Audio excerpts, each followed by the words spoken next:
တရားပဲမှတ်ကြတရားပဲနှလုံးသွင်းကြသစ္စာတရားတော်ကိုမဟောသိမိမနာကြမီတရားပိုင်ရှင်ဖြစ်တော်မူသောတပည့်ညူဘုရားရှင်ကိုယ်တော်မြတ်ကြီးအားနမောတတ၃ကြိမ်ဖြင့်ရှခုကြောလိုက်ကြပါအောင်စို့နမောတတဘဂဝတောအရဟတောသမ္မာသမ္ဗုဒ္ဓတ္တနမောတတဘဂဝတောအရဟတောသမ္မာသမ္ဗုဒ္ဓတ္တနမောတတဘဂဝတောအရဟတောသမ္မာသမ္ဗုဒ္ဓတ္တတပည့်ညူဘုရားရှင်ကိုယ်တော်မြတ်ကြီးအားနမောတတ၃ကြိမ်ဖြင့်ရှခုပြီးတဲ့နောက်ကျေးဇူးတော်ရှင်ဧကမဟာပန္တိတာမောဂုစရောဘုရားကြီးဉာဏ်တော်အားပူဇော်သောအားဖြင့်ဆရာတော်ဘုရားကြီးခန္ဓာအောင်မချမီရေးဆက်တည်ကုန်းကဲ့သို့မူလနဲ့ပြလင်္ကာဒိဋ္ဌိပြုတ်လင်္ကာတို့ဖြင့်ဆရာတော်ဘုရားကြီးဉာဏ်တော်အားပူဇော်လိုက်ကြပါအောင်စို့မူလနဲ့ပြ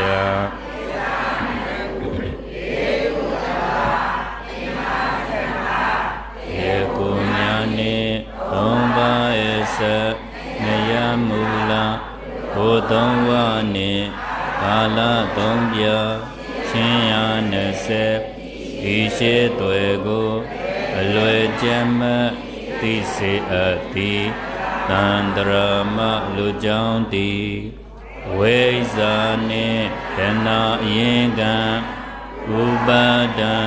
ကံကြောင့်ယုံနံပေါ်အပင်မမျိုးမအပင်အမြင်မပြတ်ဆက်ဆက်သည်ဟံကံကြောင့်နာယုကြောင့်ကံအပံပံဖြစ်ပြနေအလျောယမတကြသတိများကခင်ရှားပြုပြင်စီရင်ပန်းစဉ်အကြောင်းရင်ကြောင့်ဒုနများစွာတတဝါတို့ဖြစ်လာရမှုမဟုတ်ဟုဉာဏ်ဖြင့်ရှု၍မြော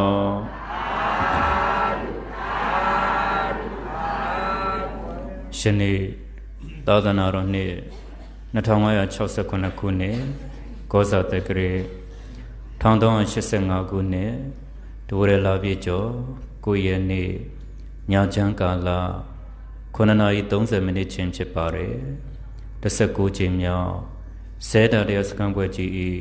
ဆဋ္ဌမည၌ယောဂီပေါင်းတို့အားဥစဉ်တို့ကျေးဇူးဆက်မဲ့တရားတော်ကသစ္စာသိဖို့အရေးကြီးဖို့ဘာတရားတော်ပါလဲဘုရားရှင်လူစန္ဒတော်အတိုင်းဘုရားထားတော်မူခဲ့တဲ့ဓမ္မကဏ္ဍတော်တွေကိုဆရာလုပ်ပြီးထိုးထွင်းနဲ့ခန္ဓာဉာဏ်ရောက်သစ္စာစိုက်အောင်ဟောဖို့ညွန်ပြဆွဆုံးမခဲ့တဲ့ကျေးဇူးတော်ရှင်ဧကမဟာပန္တိတာမောဂုစရောဘုရားကြီးဉာဏ်တော်အားဥထိတ်မှပန်းဆင်းပြီးမန္တလေးတိုင်းဒေသကြီးမိထီလာမြို့နယ်လဲဘွဲကြီးရွာရောဦးမြောက်ကျောင်းဆရာတော်ဥဩတတနှင့်တကွာကောစကန်နယ်တွင်၌တရင်သုံးနေတိုင်းကြကုန်သောဆရာတော်တန်ဃာတော်ရှင်မြတ်များ၏ဘုံရိပ်ကံ၍မေတ္တာ၏တို့ကိုခိုလုံကဥစဉ်တို့လေ့လာထားသလောက်ကြိုးစားထားသလောက်ဉာဏ်ရောက်သလောက်ကိုယောဂီပေါင်းတို့အားဟောပြောပြသပေးမှာဖြစ်ပါတယ်ဥစဉ်တို့ဟောပြောပြသမဲ့သစ္စာတရားများကိုနားလေနားနိုင်ကြပါစေနားတဲ့အတိုင်းလဲသိကြပါစေသိတဲ့အတိုင်းလဲကျင့်ကြံကြိုးကိုပွားများအထုတ်ပြီးဒီဘဝဒီခန္ဓာမစွန့်မီမဆိုင်ဘဝင်နိဗ္ဗာန်မြင်နိုင်သောသူတော်ကောင်းများဖြစ်ကြပါစေလို့ရှေးဥစွာမေတ္တာများပို့သလိုက်ပါတယ်မေတ္တာပို့သတဲ့အတိုင်းလဲကြိုးစားအထောက်ကြပါလို့ထပ်မံပြီးတိုက်တွန်းလိုက်ပါတယ်ယောဂီပေါင်းတို့ ဦးဇင်းတော်ပြောမဲ့သစ္စာတရားများကိုမိမိတို့ခန္ဓာကိုယ်ဣရိယာပုလေးမျှတစွာဖြင့်ရိုးရိုးသေးသေးလေးလေးစားစားနဲ့နာယူမှတ်သားနိုင်ကြပါပြီတန်တရာကြီးကရှေ့လာတဲ့နဲ့အမျှမိဘဆွေမျိုးညာတကားဆိုတော့မတော်ဘူးတဲ့သူမရှိကြသည်မို့ယောဂီတို့စနုတွေသည်တန်တရာတကြောမှာဝိပဿနာတရားတွေကိုကြိုးစားမထုတ်ခဲ့လေတော့ကြည်စံခုဘောတကွေ့မှာပြန်ပြီးတော့မဆုံရဘူးလားယောဂီတို့စနုဘောတကွေ့ပြန်ဆုံတွေ့ရတာဒီသစ္စာသိခဲ့လို့လားမသိခဲ့လို့လားကဲသစ္စာမသိလို့ပြန်ဆုံတာဘောများစွာတန်တရာထဲမှာခန္ဓာရုပ်ပုံအမျိုးစုံအောင်ဘာကြောင့်ကျင်လေရတယ်လဲဆိုရင်သစ္စာမသိလို့ဘာမသိလို့သစ္စာသိတဲ့ဉာဏ်မရတဲ့ခါကျတော့ယောဂီတို့စနုတွေခန္ဓာရုပ်ပုံအမျိုးစုံအောင်ရှားကြပါတယ်ဆူတောင်းတိုင်းဆူတောင်းတိုင်းတဲ့ယောဂီတို့စနုတွေကလူချမ်းသာနတ်ချမ်းသာဆိုပြီးတော့တလွဲတွေကြီးပဲဆူတောင်းကြတယ်ဘုရားရှင်လူကြောင့်မိုးစရိုဤစကားနဲ့ပြောမယ်ဆိုရင်တော့ရှာမီခြင်းလွဲတာပေါ့ဘာလွဲတာအခုယောဂီတို့စနုဆိုတာကအတိညာမပါတဲ့ခါကျတော့ထင်ရတောင်းကြတယ်ထင်ရလောက်ကြတယ်ဘာလို့ထင်ရတောင်းထင်ရလောက်တဲ့ခါကျတော့ရရှိတဲ့ခန္ဓာတွေကလည်းရေတွက်လို့မရဘူးတဲ့အဲ့တော့ဘဝရာတိုင်းမှာလည်းယောဂီတို့စနုဆိုတာတယောက်တည်းမနေတတ်ကြဘူးအဘော်တွေရှားကြတယ်တဲ့တန်ရောစင်တွေရှားကြတယ်သမှုရိယာတွေရှားကြတယ်အဘော်တွေရှားတန်ရောစင်တွေရှားသမှုရိယာတွေရှားတော့ရှာမိခြင်းကလွဲပြီးရင်လွဲတာပေါ့နော်အဲ့တော့ရှာမိခြင်းလွဲလေဒုက္ခထက်လေရှာမိခြင်းလွဲလေအဲ့တော့ယောဂီတို့စနုဆိုတာကကိုယ်အကြောင်းကိုမသိသေးရင်ကိုဖြစ်စဉ်မှမသိသေးရင်ကိုယ်အကြောင်းကိုသိအောင်မလုပ်သေးရင်ကိုဖြစ်စဉ်ကိုသိအောင်မလုပ်သေးရင်ထပ်ပြီးတော့ရှာမိခြင်းတွေလွဲနေအောင်မယ်ဒါကိုဘုရားရှင်လိုကြမိုးစရိုကြီးကပြောပါတယ်မပိမကန့်မလှူတန်းလို့တော့ဘုန်းကြီးတို့ကမဟောဘူးတဲ့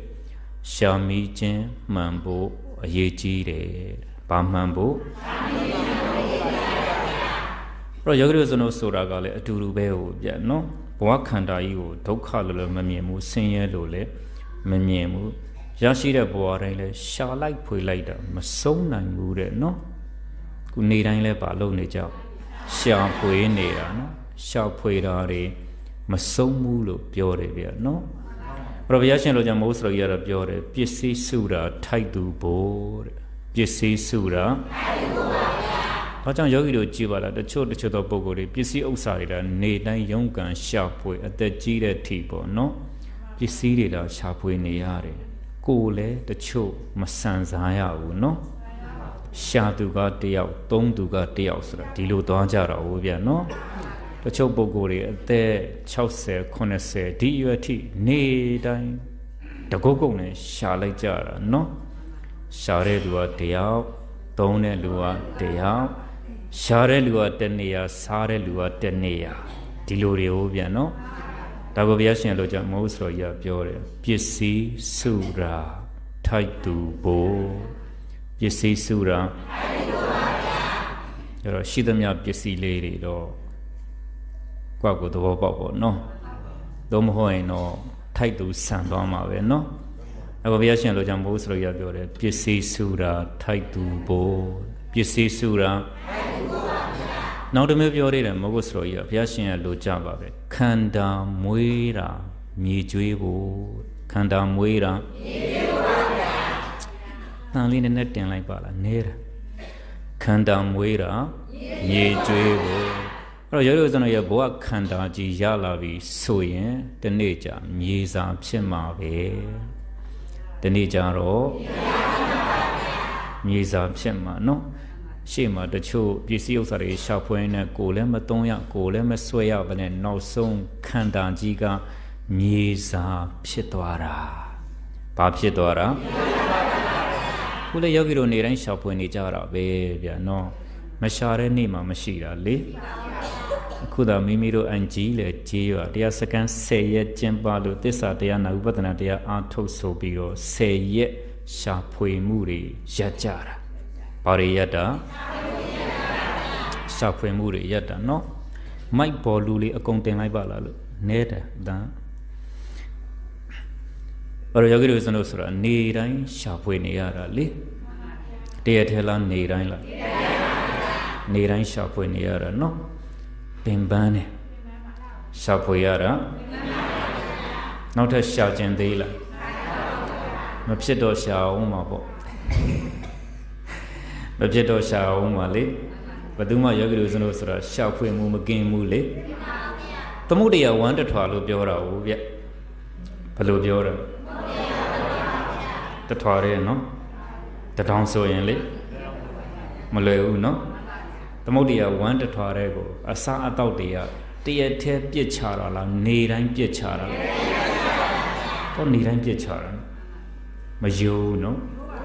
ပင်လေသမုဒ္ဒရာကြီးကမြစ်ချောင်းအိုင်နဲ့ဝင်လာသမျှရေတွေအကုန်လက်ခံတယ်လို့ယောဂီတို့စနေကိုဝမ်းပိုက်ကြီးကလည်းလာသမျှစားတော့တွေအကုန်လက်ခံတယ်ဗျအကုန်လက်ခံတယ်စီးကြိုရှိလဲထဲ့တာပဲတွေးတိုးရှိလဲထဲ့တာပြီးကြမှာဖြည့်စည်းလေးတောက်မယ်လုတ်သေးတာပဲနော်ဒါကြောင့်ဆိုချို့စရောကြီးတွေကပြောတယ်နော်ယောဂါဆိုတာကာယထားတွေနဲ့တိုက်လာတာမဟုတ်ဘူးတဲ့ယောဂါဆိုတာအစာကလာတာယောဂါဆိုတာယောဂီတို့ဆိုလို့ကြည်ပါလားခန္ဓာကြီးရထားတော့နော်ယောဂါတွေကလည်းစုံလာပြီနော်မကြောက်ဘူးတဲ့ယောဂါတွေမကြုံဘူးတဲ့ယောဂါတွေမဖြစ်ဘူးတဲ့ယောဂါတွေတကယ်ကြုံတွေ့ရတာနော်ကိုဗစ်ယောဂါတဲ့ကြောက်ဘူးနော်အိုမီခရွန်နဲ့မကြောက်ဘူးနော်ဟိုတော့ဖြစ်သွားတာစာယောဂါတို့မာယောဂါအဲ့တော့မှတအားဆိုးတယ်ထင်အခုအစတရားအစတောင်းဆိုးတယ်နော်လေးတောင်းမရှူရတဲ့ဘဝတွေဖြစ်သွားတာဟုတ်ဗျနော်မကလေးတွေတက်ပြီးတော့နှာခေါင်းလေးနဲ့ပါးစပ်ကလေးပိတ်ငွေကောင်းလားနေကောင်းနေတယောက်မျက်နှာတယောက်လည်းကောင်းကောင်းမမြင်ဘူးလေတခါမှမတက်ဘူးတဲ့မတ်ကြီးတွေပါးစပ်မှာတက်ပိတ်ပြီးတော့မှန်ကြည့်လို့လည်းအစင်မပြေမျက်လုံးလေးပဲပေါ်တာဟုတ်အဲ့ဒါလိုတွေပေါ့နော်ခန္ဓာကြီးရထားတဲ့ခါကျတော့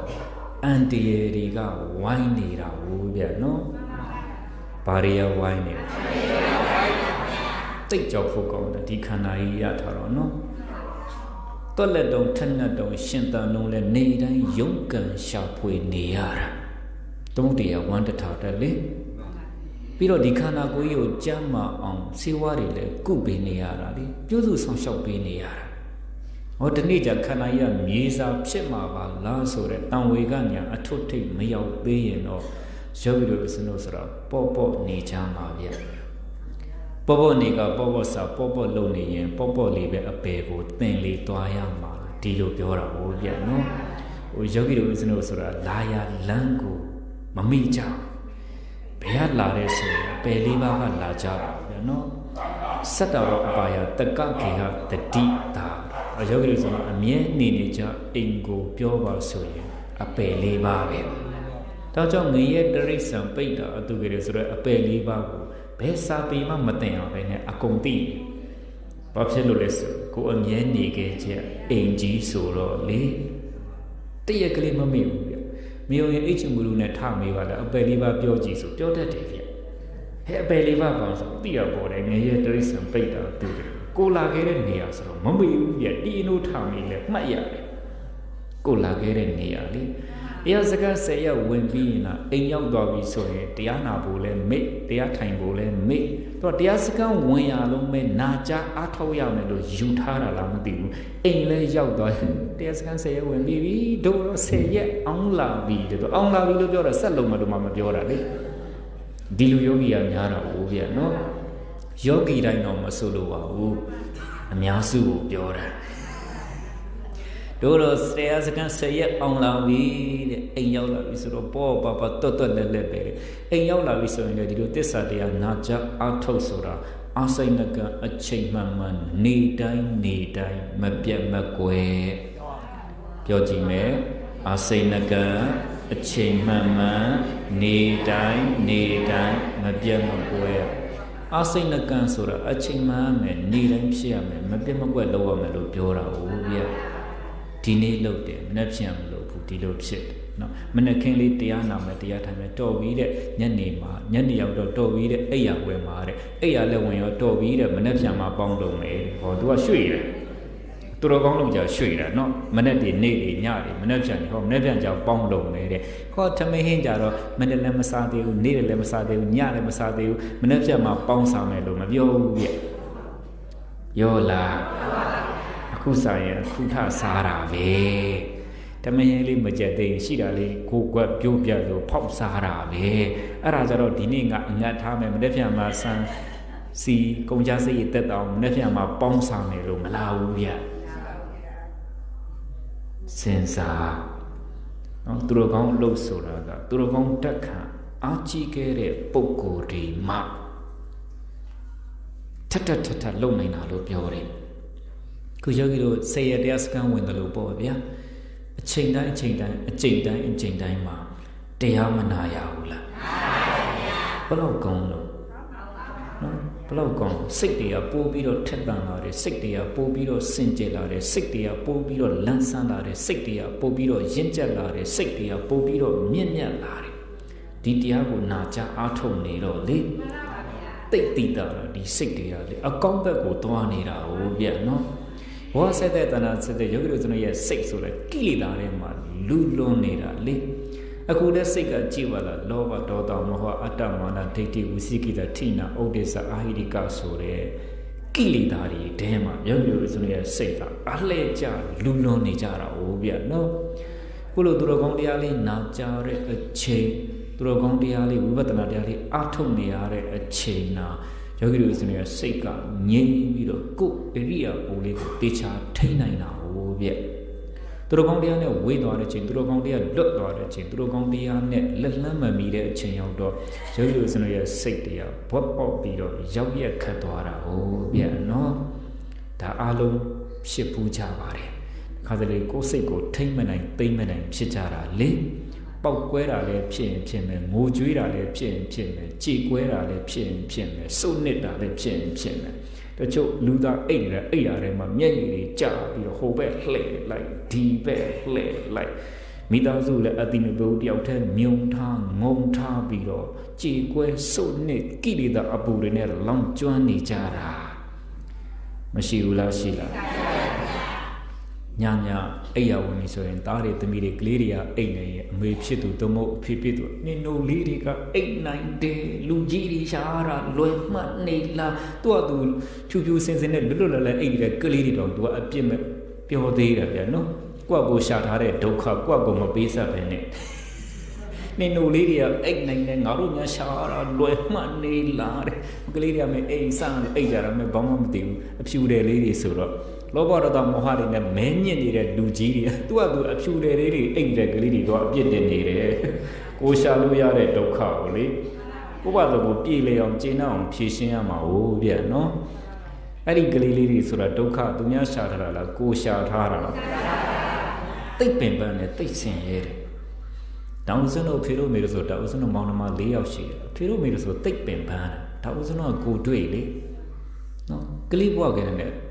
တော်တော်ကြီးကိုပင်ပန်းဟိုရွာအလုံးလုံးသွားဒီရွာအလုံးလုံးသွားမြင်နေရတာဟုတ်ရဲ့နော်ကိုရှာရတဲ့ဒုက္ခကိုဖြေရှင်းရတာမိဘတွေကလေမိဘကိုတရား၅ပါးလို့ပြောတာဟုတ်ဗျသူတို့လည်း၅ပါးကိုမကြည်ကြည်အောင်ထားဆောင်ရတာပဲဟဲ့ရှာခြင်းအောင်ဟဲ့ဒုက္ခကြည်လိုက်အောင်၅ပါးရှာခြင်းအောင်ဟဲ့ဒုက္ခကြည်လိုက်အောင်၅ပါးဆိုပြီးတော့ကိုယ့်ဘာလို့ကိုရှာထားတဲ့ဒုက္ခနဲ့ကိုမိဘတရား၅ပါးကြည်ပြီးအောင်မနစ်ထမ်းဆောင်ရတာလေအဲ့ဒါကိုရှာထားတဲ့ဒုက္ခပဲဘရောစနဆိုသိတာပေါ့နော်ကိုဘဝကိုဖြတ်တန်းခဲ့တာသိတယ်ဆင်းရဲတယ်ကြက်တဲတယ်အစင်မပြေဘူးမောတယ်ဘဝဟာအစင်မပြေအသက်ရှူကြက်တယ်ဒါယောဂီတို့ကပိုသိပါတယ်နော်သူကလည်းသူကြံဖန်ပြီးတော့ဖလန်ထိုးရတာတော့မလွယ်ဘူးလှည့်ရတာလည်းမလွယ်ဘူးလူတွေလည်းခြားခြားလိုက်အောင်မူးနေတာပဲဒါယောဂီတို့ကပိုသိတယ်နော်ဖေတို့မေတို့လည်းအဲ့လိုပဲဟာဟိုတက်လှဲ့ဒီတက်လှဲ့ဟိုတက်လှဲ့ဒီတက်လှဲ့လေနော်ကလေးတွေဆိုတော့ဘယ်သိမလဲအချိန်တိုင်းမျိုးတွေဝင်ပြီးစားမှာပဲလေနော်အဖေမေကခုမပေးကိုယ့်အကိုခုခတ်စားနေတဲ့ချိန်ဝင်ခုခတ်စားမှာပဲလေ တာမိဘတွေအစင်ပြေလားမပြေလားအဲ့လောက်ထိလည်းတိတာမဟုတ်ဘူးလေအဲ့တော့ရှိမရှိစားမှာပဲမြင့်နဲ့လည်းစားမှာပဲအာလူတစ်ခွက်လည်းစားမှာပဲမကြီးကြီးတောင်းလည်းစားမှာပဲလေဘဝတွေကဒီလိုသွားကြတာ哦ဗျာနော်ဆင်းရဲဒုက္ခကိုအဲ့တလောက်ကစမြင်အောင်မကြည့်နိုင်သေးရင်တန်ဝေကရဖို့ဆိုတာမလွယ်ဘူးနော်လွယ်ပါမလားအဓိကတန်ဝေကရဖို့ဗျာဒါတွေကလူတဘောကဖြစ်နေကြသူတို့မိသားစုလည်းဒီတိုင်းပဲတို့မိသားစုလည်းဒီတိုင်းပဲဆိုပြီးရောမချနဲ့ရောချရင်တန်ဝေကမရနိုင်ဘူးရောချရင်ဒါရေးကြီးတာဗျနော်ဘဝဆိုတော့ပေါ့လေးမနေနဲ့ကိုယ့်ဘဝကိုမြင့်မြတ်အောင်နေရတယ်လေးနက်အောင်နေရတယ်သစ္စာတရားသူတို့ကောင်းတရားဆိုတော့အချိန်ကတ်ကြုံတဲ့ချိန်မှာနာပြစ်အောင်နာရတယ်ဒါယောဂီတို့အန်ကြီးလေးကြည်ရနော်တရားစကန်တာ10ရက်ကျင့်ပတ်ဒီနေ့ဆို6ရက်မြောက်နေ့တောင်ရောက်သွားပြီလေဒါဘဝသေးသေးချာချာဒီအချိန်ဒီအခွင့်ရေးလေးကိုအမိရစုပ်ကန်ပြီးတော့သစ္စာတရားနာကြပြီးဝိပဿနာတရားအားထုတ်နိုင်တဲ့ပုံကိုယ်တွေတည်တာလည်းရင်ကိုယ့်ဘဝတွေကအစီအနှစ်ကိုဆွဲထုတ်တာပဲယောဂီတို့ဆိုလည်းဘဝခန္ဓာကြီးတေချာဉာဏ်နဲ့ဆင်ခြင်ကြည့်လိုက်ရင်အကာအဖြစ်ကြီးလေအတုံးကြတဲ့အရာဆိုလို့တစ်ခုမှမရှိဘူးဒီခန္ဓာကြီးကအတုံးကြတဲ့အရာများရှိသလားမရှိဘူးဗျအတုံးကြတဲ့အရာမျက်လုံးလေးကြည့်လိုက်ပေါ့တစ်ခုမှအတုံးမကြောက်မျက်စိမုံစေကန်းပြရတာပတ်စံကုန်တာပိုသေးအလို့ရှုပ်သေးစေကန်းသွားပြီးတန်းရတာချီညောင်းသေးထိုင်ရတာတင်ပါပိုသေးဒီမျက်လုံးကလည်းဒုက္ခပေးတာလေနော်ဒီတိုင်းနေတော့မျက်စိလေးကြည့်ကောင်းပြန်တော့လေမျက်လုံးလေးကအလကားမှမနေတာမျက်ချီးတွေထွက်နေတာလေတုပ်ပေးနေရတာအလုံးတစ်လုံးဒုက္ခတစ်ခုနားလဲနားမှုကြည့်ပါလားအစင်မပြေနှဖာကလောရတယ်နဲ့နားနှိုက်ရတယ်နဲ့နားစေကန်းတော်ရတယ်နဲ့အစင်မပြေဘူးလေနှာခေါင်းလဲနှာခေါင်းကိုကြည့်ပါလားအကောင်းအမြဲတမ်းဖြစ်တာမဟုတ်နှာခေါင်းပိတ်ရတာနဲ့အစင်မပြေရတာနဲ့ပါဇက်လဲပါဇက်ကိုကြည့်လေသွားတစ်ချောင်းကျိုးတစ်ချောင်းဆိုက်ရတာပဲလေသွားတစ်ချောင်းကျိုးရင်တစ်ချောင်းဆိုက်ရတာပဲလေအစင်မပြေဘူးလေအကုန်လုံးမျက်နှာတစ်ခုလုံးကြည့်လိုက်နေတိုင်းမနဲ့အိပ်ရထားတိုင်းမျက်နှာတစ်ပေးနေရတာဘလောက်ဒုက္ခများတော့တတိတံဝေကဆိုတာအဲ့ဒါလောက်ကလေးတွေကစပြီးတော့ဆင်ကျင်ရတာတတိတံဝေကဆိုတာလေမဆင်ကျင်ရဘူးလားဆင်ကျင်ရတာ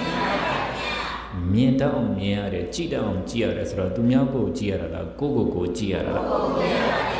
ဒီလိုကြည့်တတ်ဖို့လိုတာဗျအဲ့တော့သမုဒ္ဒရာဝန္တတော်တဲ့စောင်းနေရေးဆိုတာလေရှာတဲ့တလောက်ရှာပြီးတော့ခန္ဓာကြီးမြေစာမဖြစ်ခင်သစ္စာတရားလဲနာရမယ်။ဘာတရားလဲသစ္စာတရားနာမအမှန်မြင်တာလေသစ္စာတရားနာမအမှန်မြင်တာဗျ။ယောဂီတို့ဆိုတော့အမှန်မမြင်နိုင်တော့သစ္စာတရားနာမကတ်နိုင်တာအိမ်မှာဆိုရင်ငါစနီးပဲငါခင်မုံပဲငါသားပဲငါသမီးပဲငါအုပ်ငါအိမ်ပဲငါလေပဲငါနေမြေပဲဆိုယူထားတာအဲ့ဒါအမှားမြင်တွေအမှားမြင်တွေအုပ်ချုပ်ပြီးအမှားမြင်တွေများတဲ့ပုဂ္ဂိုလ်ကအမှန်မြင်တဲ့လမ်းကြောင်းပေါ်မှာတော်နဲ့မတက်နိုင်ဘူးဗျတက်နိုင်ပါမလားအဲ့တော့တမဒိဋ္ဌိအမှန်မြင်ဖို့အရေးကြီးတာကိုယောဂီတို့ရရှိနေတာခန္ဓာဘယ်နှပါကိုရရှိနေတဲ့ခန္ဓာ၅ပါးအတိတ်ကသင်္ခါရဆိုတဲ့ကံကားပေးတာဘသူကပေးတာဒါဆိုခုရရှိတဲ့ခန္ဓာကြီးကကံပေးတဲ့ခန္ဓာဘာပေးတဲ့ခန္ဓာကံပေးတဲ့ခန္ဓာကြီးရဲ့ကံပေးတဲ့ခန္ဓာဆိုတော့တခြားလားဒုက္ခသစ္စာလားကံပေးတဲ့ဒုက္ခသစ္စာရောနောက်ထပ်ရကျင်သေးလားမရကျင်ကံကိုညာနဲ့ဖြတ်မှာပေါ့မရကျင်ရင်ကံပေးတဲ့ခန္ဓာကြီးကိုဉာဏ်နဲ့မဖြတ်ရင်နောင်တပံခန္ဓာရမှာနောင်တပံခန္ဓာဆိုတာကတဏှာဥပါဒံကံကပေးမှာပေါ့ရှင်းအောင်ပြောရင်နောင်တပံခန္ဓာဆိုတာကိလေသာကပေးမှာနောင်တပံခန္ဓာကကိလေသာပေးမှာအခုရရှိတဲ့ခန္ဓာကြီးကအတိတ်ကကံကပေးတာနောင်ရမယ့်ခန္ဓာကကိလေသာကပေးမှာဘာကပေးမှာကဲဒီလိုဆိုကံပေးတဲ့ခန္ဓာရဲ့ကိလေသာပေးတဲ့ခန္ဓာရဲ့ဘယ်ခန္ဓာကကောင်းဒါအခုမှပြောတာဘူးဗျအတိတ်တော့အကောင်းထင်ပြီးတောင်းခဲ့တာလေအခုခန္ဓာကိုယ်ကြီးကအကောင်းတစ်ခုမှမပါဘူး မျက်လုံးထဲကဘာတွေထွက်ပလဲတွေထွက်တာမဟုတ်ဘူးလားရည်ရင်ပါဇက်ထဲကဘာတွေထွက်တရေတွေတတွေးတွေထွက်တာရွဲတွေထွက်တာမဟုတ်ဘူးလားယောဂီတို့ကြားဥပါတယ်ငိုရင်ပလဲရည်ရင်ရွဲပြီးရင်ငိုးကြည့်တယ်ဗျာပလဲတွေထွက်လာကြည့်အောင်မယ်ရည်ကြည့်တယ်ဗျာရွဲတွေထွက်လာကြည့်အောင်မယ်ငိုရင်ဘာတွေထွက်မှာမျက်ရည်တွေထွက်မှာပလဲတွေမထွက်ဘူးလားရည်ရင်ဘာတွေထွက်မှာရွဲတွေမထွက်ဘူးလားထွက်ရင်ထွက်မှာဗျာအိမ်ရောက်ရင်တိတ်ကလေးအခန်းထဲမှာငိုးကြည့်ကြားဘူးတယ်လို့ငိုရင်ပလဲတွေထွက်တာလေရင်ရွဲတွေထွက်တာလေဆိုပြီးတော့အိမ်ရောက်ရင်ငုတ်တုတ်ကြီးထိုင်ပြီးတော့ဂျုံကြောင်ငိုးကြည့်လိုက်မျက်လုံးထဲကပလဲလုံးတွေထွက်လာရင်ရောင်းစားလို့ရတယ်အိမ်ရောက်ရင်ကိုကလေးထိုးပြီးတော့ရီးကြည့်လိုက်နော်ဗဇက်ထဲကရွဲတွေထွက်လာရင်ဘာလို့ရရောင်းစားလို့ရတယ်အခုငိုတဲ့ခါကျတော့ပလဲတွေထွက်တာလားမျက်ရည်တွေထွက်တာလားရီးတဲ့ခါကျရွဲတွေထွက်တာလားတတွေးတွေထွက်တာလားအဲ့ဒါလိုမြင်အောင်ကြည့်ရတယ်ခန္ဓာကိုယ်ကြီးအတုံးမကြတာဟုတ်လေအဲ့တော့ခုရောက်ရှိတဲ့ခန္ဓာကအတိတ်ကကံကားပေးတာတဲ့နောင်ရောက်ရှိမဲ့ခန္ဓာကကိလေသာကပေးတာဘာကပေးမှာအဲ့တော့ကံပေးတဲ့ခန္ဓာရဲ့ကိလေသာပေးတဲ့ခန္ဓာရဲ့ဘယ်ခန္ဓာကကောင်းအခုတော့သိပြီပေါ့မသိလို့ရမလားမသိရင်ပို့ဆုံးမှာပေါ့နင်ဟိုကိစ္စမသိဘူးလားမသိဘူးငါဒီကိစ္စမသိလို့မသိဘူးငထုံးဟိုကိစ္စမသိလို့မသိဘူးငန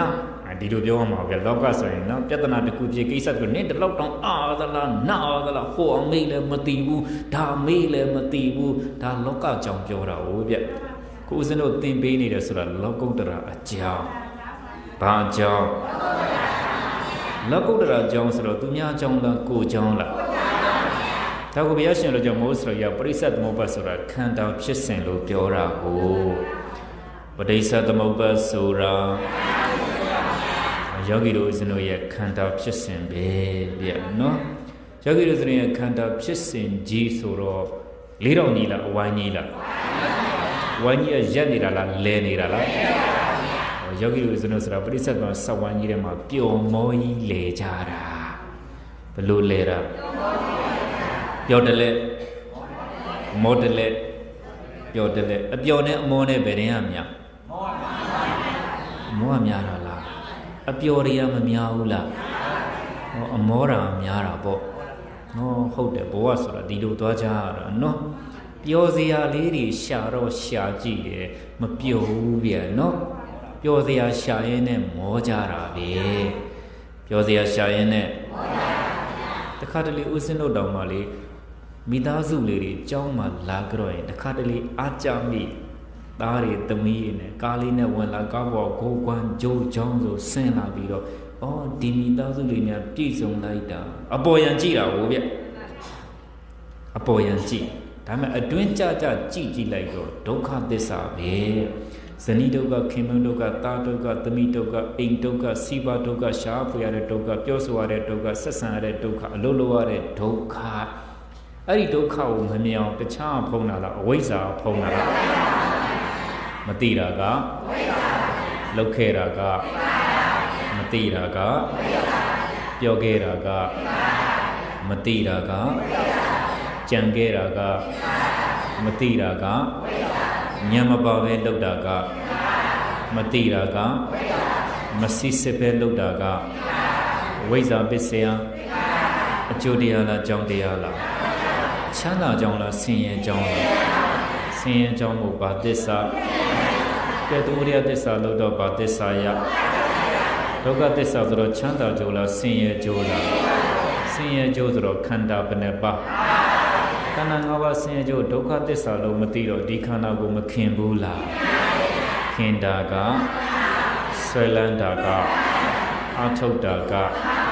နာဝရကမ္မဝတိချမ်းသာကြောင်းလားဆင်းရဲကြောင်းလားဆင်းရဲကြောင်းကိုဘာသစ္စာသုံးွယ်သမုဒယသစ္စာလို့တော့၄ွယ်ဘာသစ္စာရ၄ွယ်ဒုက္ခသစ္စာချမ်းသာကြိုးလားဆင်းရဲကြိုးလားအတိတ်တုန်းကဘာသစ္စာလုပ်ခဲ့ပစ္စုပန်မှာဘာသစ္စာရကဲတကပစ္စုပန်မှာဘာသစ္စာထက်လို့အနာဂတ်မှာဘာသစ္စာရအချ ကြောင်းလုံးလိုက်ကြိုးရလိုက်ကြောင်းလုံးလိုက်ကြိုးရလိုက်မတိဘဲနဲ့လုံတော့ခန္ဓာရတယ်ခင်ပြီးလုံတော့လေခန္ဓာပြန်ရတယ်မတိဘဲနဲ့လုံတာကအကြောင်းတရားမတိဘဲနဲ့လုံလို့ရတာကကြိုးတရားခင်လို့ထပ်လုံတာကအကြောင်းတရားခင်လို့ထပ်လုံလို့ရတာကအကျိုးတရားအကြောင်းတရားနဲ့ကြောင်းသည်ပဋိစ္စအကျိုးသည်သမုပ္ပါပေါင်းလိုက်တော့ပဋိစ္စသမုပ္ပါအခုယောဂီတို့စလို့ရနေတာဘာခန္ဓာပဋိစ္စသမုပ္ပါခန္ဓာယောက်ျားမိန်းမခန္ဓာလားပဋိစ္စသမုပ္ပါခန္ဓာလားငါရီသူတွေခန္ဓာလားပဋိစ္စသမုပ္ပါခန္ဓာလားပုဂ္ဂိုလ်တ attva ခန္ဓာလားပဋိစ္စသမုပ္ပါခန္ဓာလားငါသူတစ်ပါးယောက်ျားမိန်းမပုဂ္ဂိုလ်တ attva မှာပါတဲ့ပဋိစ္စသမုပ္ပါဆိုတဲ့အကြောင်းအကျိုးခန္ဓာဘာခန္ဓာကိုเจ้าကိုသိအောင်လို့ဆိုတာဒါပြောတာကိုပြစ်စင်ကိုသိအောင်လို့ဆိုတာဒါပြောတာကိုခန္ဓာကိုမြင်အောင်ကြည့်ဆိုတာဒါပြောတာကိုလာယာကိုမြင်အောင်ကြည့်ဆိုတာဒါပြောတာ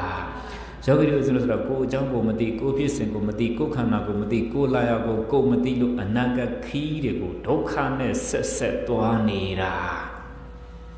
အနာဂတ်ခီးတွေကိုတွားကျင်သေးလားလမ်းမလာလို့အော်ကြည့်ရတယ်သူတို့သွားနေကြဆိုတော့မဖြုံတော့ဘူးဗျအနာဂတ်ခီးတွေကိုဒုက္ခနဲ့သွားနေတာနော်သွားကျင်တာကသမုဒိယသစ္စာသွားကျင်တာကသွားလို့ရမှာကဒုက္ခသစ္စာနောက်ထပ်မကျင်နဲ့လို့ထပ်သွားတာကသွားလို့ပြန်ရမှာကဒါဆိုယောဂီတို့ဆိုလို့တန်ត្រာအရှိကြီးသွားနေတာသမုဒိယသစ္စာပဲသွားလို့ရတာကဒုက္ခသစ္စာပဲအမှတ်မရှိလို့ထပ်သွားတာကသမုဒိယသစ္စာနောက်တစ်ဖန်ပြန်ရတာကဒါဆိုတန်ត្រာရဲဆိုတာသမုဒိယဒုက္ခအကြောင်းကျိုးလည်နေတာပဲ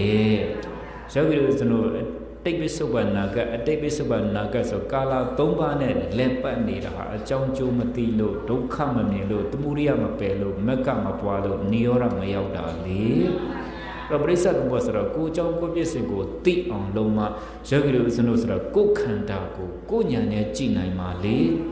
အဲ့ဒါလိုမှမဟုတ်ရင်ဒီပရိစ္ဆေသမုပ္ပါကြီးလက်ပတ်ခြင်းနဲ့ယောဂီတို့စလို့ဒုက္ခတွေကထွက်နိုင်မှာမဟုတ်ဘူးအဲ့ဒီဒုက္ခတွေကလည်းဘာကြောင့်မထွက်နိုင်တာဆိုတာလေအစွဲတွေများနေလို့ဘာတွေများနေလို့ယောဂီတို့စလို့ပဲကွက်ထဲမှာနေအင်ကြီးလည်းမှနေတာလားနှစ်ကွက်မှာလားခုမှကိုနေတဲ့ရက်ကွက်ကိုသိတာနှစ်ရက်ကွက်ဘယ်ရက်ကွက်နှစ်ရက်ကွက်မှာဇနီးခင်မုန်းနဲ့နေတာလားခန္ဓာ၅ပါးနဲ့လားနှစ်ရက်ကွက်မှာသာသမီနဲ့နေတာလားခန္ဓာ၅ပါးနဲ့လားနှစ်ရက်ကွက်မှာမိသားစုနဲ့နေတာလားခန္ဓာ၅ပါးလားဒါဆိုယောဂီတို့ဆိုလို့နေတာကနှစ်ရက်ကွက်နေတာကခန္ဓာနဲ့ရနေတာကဒုက္ခသစ္စာနေတာကနှစ်ရက်ကွက်နေတာကခန္ဓာနဲ့ရနေတာကဒုက္ခသစ္စာနဲ့နှစ်ရက်ကွက်မှာခန္ဓာ၅ပါးနဲ့နေပြီးရတော့ဒုက္ခသစ္စာကြီးရတာ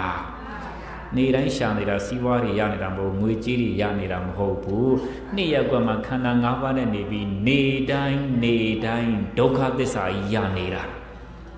နေတိုင်းမြင်အောင်ကြည့်သိအောင်လုပ်ရတယ်မြင်အောင်ကြည့်မြင်အောင်မကြည့်ရင်မသိနိုင်ဘူးဝါဆက်တန်တရာဆက်မြင်အောင်မကြည့်လို့မသိခဲ့ကြဘူးလေကိုနေတဲ့ရက်ွက်လဲကိုမေ့ကိုနေတဲ့ခန္ဓာလဲကိုမေ့ကိုရတဲ့ဒုက္ခသစ္စာလဲကိုမေ့ဒီလိုဖြစ်နေတာဟုတ်ပြန်နော်ယောဂီတို့ဆိုတော့နှစ်ရက်ွက်မှာခန္ဓာ၅ပါးနဲ့နေပြီးဒုက္ခသစ္စာကြီးရနေတော့ကိုမြင်အောင်မကြည့်တော့သိအောင်မလုပ်နိုင်ဘူးမြင်အောင်ကြည့်မှသိအောင်လုပ်နိုင်တာမြင်အောင်ကြည့်မှအဲ့တော့ဒီနှစ်ရက်ွက်ခန္ဓာ၅ပါးဒုက္ခသစ္စာကြီးကနေ၃ရက်ွက်ကိုကူးကျင်သေးလားအဲနဲ့ကူးနေကြတာပါနှစ်ရက်ွက်ကနေ၃ရက်ွက်ကိုကူးနေတာလောကတဘောပြောရင်ယောဂီတို့အင်ကြီးလေရွာတဲ့အဒီတကြနေတာမှမဟုတ်တာဝါယုံတဲ့သွားမှာပဲလဲပွဲလေသွားမှာပဲဟိုနာဒီနာမိထီလာလဲသွားမှာပဲမန္တလေးလဲသွားမှာပဲရန်ကုန်လဲသွားမှာပဲရွာကူးရက်ကူးမြို့ကူးနေသလိုနှစ်ရက်ပေါ်မှာနေတဲ့ခန္ဓာ၅ပါးဒုက္ခသစ္စာကြီးရလဲ၃ရက်ကွက်ကိုတခြားနဲ့ကူးတာလားတဏှာနဲ့ကူးတာလားကိုကူရမယ့်တဏှာတော့ကိုတည်သားပဲနော် ဝါယုံမှာသမုဒိယတောင်းစဉ်ရှိတဲ့ပုဂ္ဂိုလ်ဝါယုံမှာအဲ့ဒါတဏှာနဲ့ကူးမှာပဲလဲပွဲမှာတန်ဟောစဉ်ရှိတဲ့ပုဂ္ဂိုလ်ကလဲပွဲမှာတဏှာနဲ့ကူးမှာပဲမိဋ္ဌိလာမှာတန်ဟောစဉ်ထားရှိထားတဲ့ပုဂ္ဂိုလ်ကမိဋ္ဌိလာကိုတဏှာနဲ့ကူးမှာပဲကူတတ်တယ်ဖြတ်တာမဖြတ်တတ်တာကူတော့ဖြတ်တတ်သလားဖြတ်နီးကြသင်တော့ကိုယ်သဘောပဲကိုယ့်ကိုတောင်းစဉ်ထားသူနဲ့ပါဆိုင်သူလမ်းဆွေးရတာကြတယ်ငါဘာငါလွမ်းတာဆွေးတာသူနဲ့ဆိုင်လို့လားဒီလိုလုပ်သေးတာဟုတ်ရဲ့တဏှာနဲ့ကူးတာလေတဏှာဆိုတာပူတတ်တဲ့သဘောတဏှာဆိုတာဟောတော့2ယောက်ကနေ3ယောက်ကနေခန္ဓာ5ပါးကြီးကဘယ်သူနဲ့ကူးတဏှာဆိုတာတခြားလားခင်တာလားခင်တာယောဂီတို့ခင်တတ်တာဘူးမုံမှမမုံတတ်တာဒါကြောင့်ဘုရားရှင်ရဲ့လို့ကြောင့်မိုးဆိုပြခင်ဗျားတို့ဗျာခင်လိုက်ကြတာမုံနဲ့ဆိုတာကိုမလာဘူးတဲ့ဒုက္ခနာလည်းမုံလိုက်ဆံမှာကိုယ်ခန္ဓာလည်းမုံလိုက်ဆံမှာဘယ်ခန္ဓာမှချစ်เสียမကောင်းဘူးဒုက္ခနာလည်းမုံပြစ်လိုက်ကိုယ်ခန္ဓာလည်းမုံပြစ်လိုက်တဲ့မိုးဆိုရဒီလိုသင်ပေးတာဟုတ်ဗျာယောဂီတို့ဆိုတာကဒုက္ခနာလည်းမမုံဘူးကိုယ်ခန္ဓာလည်းမမုံဘူးသူတို့ခန္ဓာလည်းကြည်ကောင်းတော့ကိုယ်ခန္ဓာလည်းပြင်ကောင်းတော့ကိုလည်းမပြုတ်မပြင်းတဲ့လူရှိမှမရှိတာလေမှန်ရှိသွားရင်3မိနစ်နဲ့ထွက်လာတဲ့ပုဂ္ဂိုလ်ဆိုတာရှိမှမရှိတာအနည်းဆုံးတော့7မိနစ်နာရီဝဲကြာတာပဲလေနော်မှန်ရှိမှကိုရောက်သွားရင်တလောကလုံးကိုလောက်လှတယ်လို့မရှိတော့ဘူးကိုအလှဆုံးပဲဘောင်းဆုံးမှန်ကြည့်တာကိုတယောက်တည်းဟိုတဲ့အဲ့တော့တလောကလုံးမှာကိုအလှဆုံးဖြစ်နေတာဟိုရမှန်ရှိမှကိုပြင်တာကိုတယောက်တည်းဆိုတော့ကိုအလှဆုံးဖြစ်နေတယ်အပြင်လဲထွက်လာတော့ကိုယ်တည်းနည်းနည်းကြည့်ကောင်းနဲ့လှတဲ့ပုံကိုနဲ့ဆိုထိုင်ကောင်းတခုံနဲ့အတူတူမထိုင်ချင်ဘူးဗျ။ဘာလို့ဆိုကိုကြော်ပြီးဘေးလူကြည့်လို့အဲ့တော့2ယောက်တွဲသွားမယ်3ယောက်တွဲသွားမယ်ဆိုရင်လည်းကိုယ်တည်းကြည့်မကောင်းတဲ့ရုပ်ဆိုးတဲ့ပုံကိုနဲ့တွဲသွားဒါမှမျက်လုံးအစုံကကိုယ်စီကြည့်တာအဲ့ထက်မှကိုကအယုတ်ဆိုးဆိုးနဲ့ကြည့်မကောင်းရင်တော့ကိုယ်အဲ့ဒါပယ်ထားတာငါလည်းမကြည့်ဘူးတဲ့ငါပြင်ထားတယ်တော့လကားဖြစ်ကုန်ပါပြီအစကနေကသူများကြည်ခံဖို့ပြင်ကြတာဟုတ်ဗျနော်အဲ့တော့2ကွက်ထဲကနေ3ကွက်ကိုဘာနဲ့ကူတဏှာဆိုတာတခြားလားခင်တာလားခင်ပြီးရင်တခြားလားဆွဲလန်းမှာလားတဏှာခင်ယုံခင်တာတဲ့ဥပါဒာဆွဲလန်းတာနုရာကနေယဉ်တာပေါ့ဗျသေးရာကနေကြီးလာတာပေါ့တရားကိုကောက်ရင်တော့လောဘတစ်လုံးနဲ့ရတာဟုတ်ဗျနော်တဏှာဆိုတာအနုဥပါဒံဆိုတာအယဉ်တဏှာဆိုတာအသေးဥပါဒံဆိုတာအကြီးခင်ယုံခင်တာပြဿနာမရှိတော့စွဲပြီးဆိုရင်တော့အဲ့ဒါပိကက်ကက်ပဲဗျတဲမဲဆိုတာအဲ့ဒါပြောတာဓမ္မဒါဆိုတာအဲ့ဒါပြောတာဟိုလူပြောတယ်မြတ်ဒီလူပြောတယ်မြတ်မိဘပြောတယ်မြတ်ဓမ္မဒါပဲသူကသူမျက်နှာကြီးဝိုင်းနှာခေါင်းကြီးတွားကျဲပါဇက်ပြဲဓမ္မဒါပဲဘသူတွေကြည့်မကောင်းမလှလာကိုယ့်မျက်လုံးနဲ့တော့အလှပအချောမောပဲသူကဓမ္မဒါတဲမဲဖြစ်သွားတာကိုဥပါဒံလို့ပြောတာဘာပြောတာဟဲ့နေယူမဲ့ကလေးကနေမဲ့ကလေးမလေးကနေယူမဲ့ကောင်ကအသားမဲလို့ဟဲ့နင်းနဲ့ရှည်သွားနောက်လိုက်မညီပါဘူးဆိုကြာဘူးလားတဲ့အသားမဲပရမြောက်ကေအလျှော့တော့မပေးဘူးဗျကိုယ်သဘောကျနေတာဟုတ်ဗျနော်ကိုယ်သဘောကျနေတဲ့ခါကျကိုယ်အကြိုက်ကြီးပြောတော့တာစွဲနေပြီလေခင်တာကဥပါဒနာစွဲတာကစွဲရင်သူကကတ်နေတော့တာလေဗျဥပါဒံဆိုတော့ကတ်ဟောကမ္မဘဝဘသူတတာမရတော့ဘူးပြေးတော့တာပဲဗျာကမ္မဘဝဆိုတာလေဘသူမှတားလို့မရတော့ဘူးပြေးပြီဒီလိုရှိတော့တရားသဘောပြောတာနော်ယောဂီတို့တခွန်းမှမပြောဘူးတဏှာဥပါဒံကံကြောင်းပြောနေတာဘာကြောင်းပြောနေတာယောဂီတို့ကပြောစရာမလိုဘူးလေယောဂီတို့ကသိပြီးသားတွေကိုဗျခင်လေခင်တတ်တယ်စွဲလေအားလဲထုတ်တတ်တယ်ဇာတနာဥပါဒံကံကိုဗျ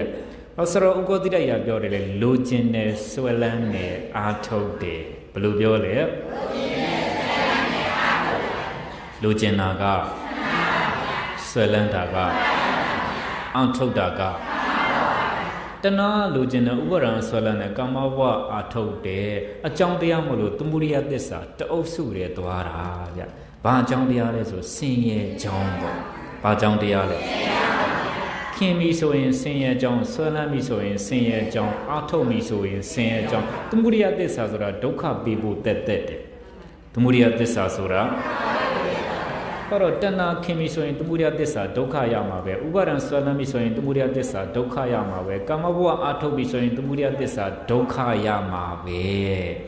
ဒုက္ခရတာသမုဒိယသစ္စာကြောင့်ခင်လို့တဲ့ဒုက္ခရတာသမုဒိယသစ္စာကြောင့်ဆွဲလန်းလို့ဒုက္ခရတာသမုဒိယသစ္စာကြောင့်အာထုတ်လို့တဲ့အဲ့တော့ခင်ပြီးဆွဲလန်းအာထုတ်သမုဒိယသစ္စာတွေအကြောင်းပွားပြီဆိုရင်တခြားရမှာလားဒုက္ခသစ္စာလားဒါယောဂီတို့ဦးဇင်းတို့ဘဝဆက်တဲ့တန်ត្រာဆက်ဆက်လုံနေကြလေမက်ကသစ္စာတော့အကျဉ်းချင်းမပွားဘူးလားသမုဒိယသစ္စာတော့ဘဝတိုင်းအကျဉ်းချင်းပွားအခုလဲပွားများနေတာပဲကိလေသာအစိတ်တက်တာခန့်ချောက်အောင်မလုပ်တာကိလေသာအစိတ်တက်တဏှာရည်လောင်းပြီးပွားအောင်လုပ်နေကြတာလေဒါကြောင့်ယောဂီတို့ကျွန်တော်ဒုက္ခသစ္စာဒုက္ခသစ္စာဒုက္ခသစ္စာဆိုတဲ့စခန်းကြီးမရက်နိုင်တာမတတ်နိုင်တာမပြတ်နိုင်တာလေအဲ့ဒါကိုယ်အကြောင်းကိုမြင်အောင်မကြည့်လို့ပေါ့ဒုက္ခသစ္စာကိုယ်အကြောင်းကိုမြင်အောင်ကြည့်မှယောဂီတို့ဦးဇင်းတို့ဆိုတာနှစ်နဲ့သုံးကြောင်းမကူပဲဝေဒနာနဲ့တဏှာကြောင်းမကူပဲအကျိုးနဲ့အကြောင်းနဲ့ကြောင်းမကူပဲဒုက္ခနဲ့သူဝိရနဲ့ကြောင်းမကူပဲဝိဘကောင်းနဲ့ကိလေသာနဲ့ကာမောကြောင်းမကူပဲနဲ့နှစ်နဲ့သုံးနဲ့ကြားနေဉာဏ်နဲ့ဖြတ်နိုင်မှာဘာနဲ့ဖြတ်နိုင်မှာဒါရေးကြည့်ဆုံးပြဘဝဆက်တဲ့တန်ត្រာဆက်တဲ့ခန္ဓာပေါ်မှာတဏှာဥစည်းတဲ့ခန္ဓာပေါ်မှာဆွဲလန်းတဲ့ဥပါဒဥစည်းတဲ့ခန္ဓာပေါ်မှာကံဥစည်းတဲ့ဉာဏ်ဥစည်းခဲ့တဲ့ဘဝဆိုတာရှိမှမရှိခဲ့တာဒါကြောင့်ဘုရားရှင်လိုချင်မိုးစရိယပြောတယ်အသေးမဥခင်ဒီခန္ဓာ၅ပါးကြီးမသိခင်တဏှာမဥနဲ့ဉာဏ်ဥတဲ့ဒီခန္ဓာ၅ပါးကြီးမသိခင်ဥပါဒမဥနဲ့ဉာဏ်ဥတဲ့ဒီခန္ဓာ၅ပါးကြီးမသိခင်ကံမဥနဲ့ဉာဏ်ဥတဲ့မိုးစရိယဒီလိုပြောတာဟုတ်ဗျကိုယောဂီတို့ဆိုတော့ခန္ဓာနောက်ကဉာဏ်မှုပဲနဲ့တဏှာဥတဲ့ခန္ဓာနောက်ကဉာဏ်မှုပဲနဲ့ဥပါဒံဆွဲလန်းတဲ့သဘောဥတဲ့ခန္ဓာနောက်ကဉာဏ်မှုပဲနဲ့ကံအားထုတ်မှုတွေဥတော့ဉာဏ်ကပြောင်းနေတယ်ငုံနေတယ်ထွက်မလာဘူးပေါ်မလာဘူးမကြိုးစားတော့ဟာမြုပ်သွားတာခန္ဓာနောက်ကတဏှာမဥပဲနဲ့ဉာဏ်ဥခန္ဓာနောက်ကဥပါဒံမဥပဲနဲ့ဉာဏ်ဥခန္ဓာနောက်ကကံမဥပဲနဲ့ဉာဏ်ဥနောက်ကိုဘုရားရှင်လိုချင်မိုးဆိုလို့ရအသေးမဥခင်အတေမုကိဉာဏ်ဝိရင်တဏှာသိမဲ့ဥပါဒံသိမဲ့ကံသိမဲ့အကြောင်းသိမဲ့သမုဒယသစ္စာသိမဲ့ဒုက္ခသစ္စာချုပ်မဲ့လေအဲ့တော့အတေမုကိဉာဏ်ဥဖို့အတေမုကိအတေမုကိဉာဏ်ဥလိုက်ရင်ခန္ဓာကိုယ်ထဲမှာရှိတဲ့ကိလေသာတွေကိုလေးချက်လေးမနဲ့ဖြတ်လိုက်ရင်တဏှာသိဥပါဒံသိကံသိဆင်းရဲကြောင်းသိသမုဒယသစ္စာသိလေးကွယ်ဒုက္ခသစ္စာချုပ်နိရောဓသစ္စာဆက်ရောက်မှာပေါ့ဗျာတရားသဘောကဒီလိုသွားတာလေအဲ့တော့ပြိဿသမဆိုတော့သူများအကြောင်းလားကိုယ်အကြောင်းလားဒီလိုပြောလိုက်တော့လေယောဂီတို့ရှင်းသွားတာပဲအဲ့ဒါလို့ရှင်းမှတန်တရားကင်းတာ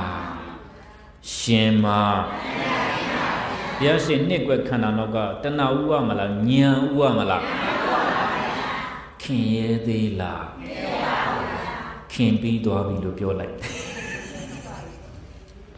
ခင်ရဲသေးလားဆိုမခင်ရဲတော့ဘာဖြစ်လို့လဲဆိုအရှင်ဘုရားကဘာသိလို့ခင်ပြီးသွားပြီခင်ပြီးသွားတာကြီးကတော်တော်ပြင်ရမှာဗျာနော်ခင်ပြီးသွားတာကြီးကတော်သေးတယ်သမုဒိယတိတ်ကြောက်ဖို့ကောင်းတယ်နော်တန်ရောစင်ယောဂီတို့မှမဟုတ်ဦးစင်းတို့လည်းရှိတာပဲဒါတမဏိနဲ့တိဆောက်တာတဲ့ခန္ဓာကြီးမဟုတ်ဘူးအသွေးသားနဲ့တိဆောက်တာတဲ့ခန္ဓာကြီးဆိုတော့ခင်စရာရှိလေခင်ကျင်တာပဲခင်ကျင်တာလို့ပြောတာနော်ခင်မာလို့မပြောဘူးခင်စရာရှိလေ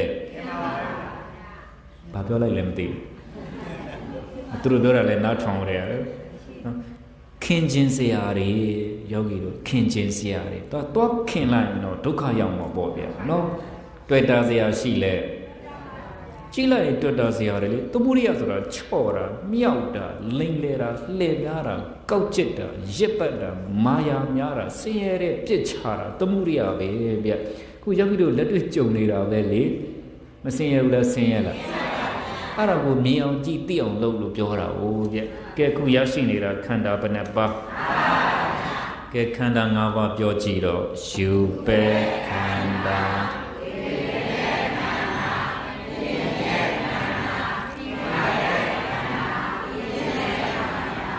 ခန္ဓာဘယ်နှပါနောက်ဆုံးတော့ဒီဘူတာပဲပြန်ဆိုင်တာ哦ဗျာနော်တရားရှာဘယ်မှာတွေ့ကိုမှတွေ့လို့မပြောပါနဲ့ခန္ဓာလို့ပြောပါဟိုနေဘက်ကတက္ကမကြီးလို့ပြောနေမှာဆိုလို့ တရားရှာဘယ်မှာဖြစ်တယ်ကိုမာတွေ့ဆိုစမ်းမဟုတ်ဘူးလို့ပြောတာဒကမာကြီးကနောက်တစ်ခုလေးတော့ဘာပြောလဲအောင်မေးတရားရှာဘယ်မှာတွေ့ဆိုမောင်မာတွေ့တယ်သူကမှတ်ထားတာကိုမဟုတ်ရင်မောင်ဖြစ်ရမယ်လို့ပုရုဇဉ်ဆိုတာအဲ့လိုပဲထင်ရပြောတာပုရုဇဉ်ဆိုတာပုရုဇဉ်ရဲ့သဘောဆိုတာဒီဟာမဟုတ်ရင်ဟိုဟာဟုတ်လောက်တယ်လို့ယူတာပုရုဇဉ်အဲ့ဒါပုရုဇဉ်ရဲ့သဘောပဲဒီလိုပြောတာမမှန်ရင်ဟိုလိုပြောတာမှန်လောက်တယ်လို့အယူမှားကိုယူထားတာပုရုဇဉ်တကယ်တော့ဒါလည်းခြားလားခန္ဓာကြီးလား၆ကြီးတို့လည်းအဲ့လိုပဲလေတယောက်နဲ့တယောက်စကားလေးပြတယ်မှန်းကြည့်လိုက်ဟိုကလည်းမှန်းကြည့်ငါဘယ်လိုမှမဟုတ်ပြောကြည့်လိုက်ရမ်းပြောကြည့်လိုက်တဲ့ပါပုရုဇဉ်ဆိုတော့အဲ့လိုပဲမှန်ကန်မှုမရှိဘူးတိကျမှုမရှိဘူးရမ်းပြောလိုက်မှန်ပြောလိုက်ရမ်းပြောလိုက်မှန်ပြောလိုက်တယ်ပုရုဇဉ်ဆိုတာတိကျမှုမရှိဘူးအဖြစ်မှမရဘူးပုရုဇဉ်ရဲ့တဘာဝဆိုတာလေအဲကြောင့်ယောဂီတို့ကြည့်ပါလားစကားပြောရင်ပေါက်လို့ပဲစားပြီးပြောတာများတော့ဗျအဲကြောင့်စရောကြီးတွေကဆုံးမတယ်နော်ပုထုဇဉ်အစုပ်လူတို့နှုတ်ကမဟုတ်လဲပြောဟုတ်လဲပြောပုရုဇဉ်ဟာအကောင်းလားအစုပ်လားပုထုဇဉ်အစုပ်လူတို့နှုတ်ကတဲ့မဟုတ်လဲပြောဟုတ်လဲပြောဟုတ်မဟုတ်အကုန်ပြောတာပဲဟုတ်မဟုတ်နေဘက်ကကလေးနှစ်ယောက်လို့ပေါ့ဗျာငါအဖိုးကွာတဲ့မနေ့ကတောင်ပေါ်မှာတွက်သွားတာမွေကြီးတွေးခဲ့တာတဲ့ဟုတ်လားဘယ်လောက်ရှိလဲမွေကြီးကကွာတယ်တွေ့လာတယ်တို့အင်ရှိကထမ်းမိန်လုံးကြီးလောက်ရှိတယ်မဟုတ်ပါဘူးကွာတယ်မင်းငါတို့နယ်မှာထမ်းမိန်လုံးလောက်ရှိတယ်မွေမရှိပါဘူးဟာမဟုတ်ဘူးကွာအဲ့လိုဆိုရင်ငါအဖိုးတွေးခဲ့တဲ့မွေဟိုလှဲတဘိုးတုံးလောက်ရှိတယ်မဟုတ်ပါဘူးကွာတယ်မင်းငါတို့နယ်မှာလှဲတဘိုးလောက်ရှိတဲ့မွေလည်းမရှိပါဘူးကွာတို့နယ်ကအဲ့လောက်ဆိုကြီးတဲ့မွေရှိမှမရှိတယ်အဲ့ဆိုကွာတဲ့ငါအဖိုးတွေးခဲ့တဲ့မွေဟိုတိုင်လုံးလေးလောက်ရှိတယ်ကွာမင်းအဲ့လောက်လည်းမဟုတ်ပါဘူးတော့ကွာတဲ့ကြာရင်ငါမွေတီကောင်လောက်ကြံတော့မှာတဲ့ပုရုဇဉ်ဆိုတာအဲ့လိုပဲထင်ရပြောတာလေကိုမြင်လားဆိုတော့ကိုသိလားဆိုတော့ရမ်းပြောတာမှန်ပြောတာပုထုဇဉ်ရမ်းပြောတာကြုံဘူးလားခဏပဲလို့ပြောလိုက်ကိုယ်တိုင်လည်းပြောတယ်လေ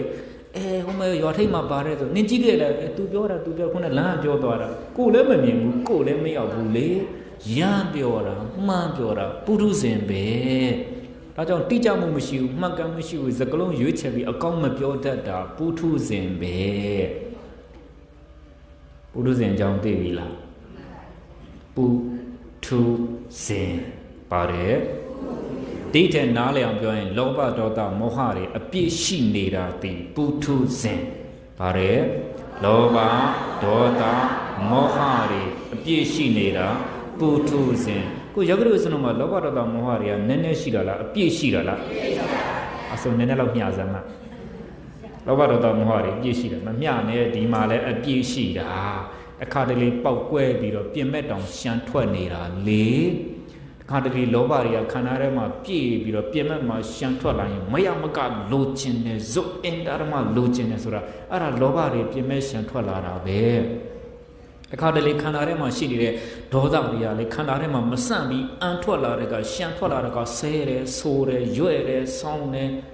နာမချမ်းသာတဲ့စကလုံးတွေနဲ့ခုနိုင်ကြရှင်းကြဆဲတယ်ဆိုတာအဲ့ဒေါသတွေကပြင်မဲ့ကိုရှမ်းထွက်လာတာကြုံဘူးလားဖြစ်ကောဖြစ်ဘူးလားကာတလေကိုကအပြင်ကနေစိတ်တုံမကျေနပ်ဖြစ်လာရင်ကိုကသူအိမ်မှာငေါတို့ထိုင်နေတဲ့ကလေးတွေနေရင်ဆွဲတင်တီးတာလေအဲ့ဒါဒေါသတွေအပြင်ရှမ်းထွက်လာတာပဲဒါမျိုးတွေဖြစ်ကြတာလေနော်ငါအပြင်ကအဆင်မပြေတာတမောက်နင်တို့ကအင်ရကွစ်ကွစ်နဲ့လာကြတဲ့ကလေးတွေတယောက်စီခေါင်းစီကောက်တော့ကွက်ဒေါသတွေခန္ဓာတွေကနေပြီးတော့အပြင်ဘက်ကိုရှမ်းထွက်လာတာလေဒါဖြစ်ဘူးကြတာပဲဗျမောဟလည်းကြည့်လိုက်ပေါ့ယောဂီတို့တစ်ခါတလေလေးလုံငန်းအစမပြေစီဝဲအစမမုတ်တုတ်ကြီးထိုင်မှိုင်းပြီးတော့တွေးလိုက်ငေးလိုက်ဆိုတော့ပြင်ဘက်ကိုမောဟတွေကရှမ်းထွက်လာတာလေဖြစ်နေကြတာပဲလောဘဒေါသမောဟနည်းနည်းရှိတာမဟုတ်ဘူးအပြည့်ကြီးရှိတာခန္ဓာထဲမှာဘယ်ထဲမှာအဲ့ဒါသစ္စာတိမှာပြင်နိုင်မှာဘာတိမှာသစ္စာသိဖို့အရေးကြီးတယ်။ဘာသိဖို့အရေးကြီးတယ်။အမှန်တရားကိုပြောတာပေါ့ ယောဂီဆိုတော့အမှန်မမြင်သေး၍အကောင်းဆုံးမပြင်နိုင်သေးတာလေအဲ့တော့ဒီသစ္စာတိမှခန္ဓာကိုဉာဏ်နဲ့ကြည့်နိုင်မှာခန္ဓာကိုကိုသစ္စာတရားနာနေတယ်ဆိုတော့သူများကဲတင်တာလားကိုကဲတင်တာလားဒါဆိုဘောဆက်တဲ့တန်ခါဆက်တဲ့ယောဂီတို့ဆိုတော့ကိုကဲတင်ဖို့မေ့နေတာပေါ့ကိုဘေးကခန္ဓာဘွားတွေအစဉ်ပြေဖို့ကြမ်းမာဖို့ချမ်းသာဖို့တင့်တယ်ဖို့လောက်ပဲသိတယ်ကိုကြောင့်မေ့နေတယ်ကိုကဲတင်ဖို့တတိမရဘူး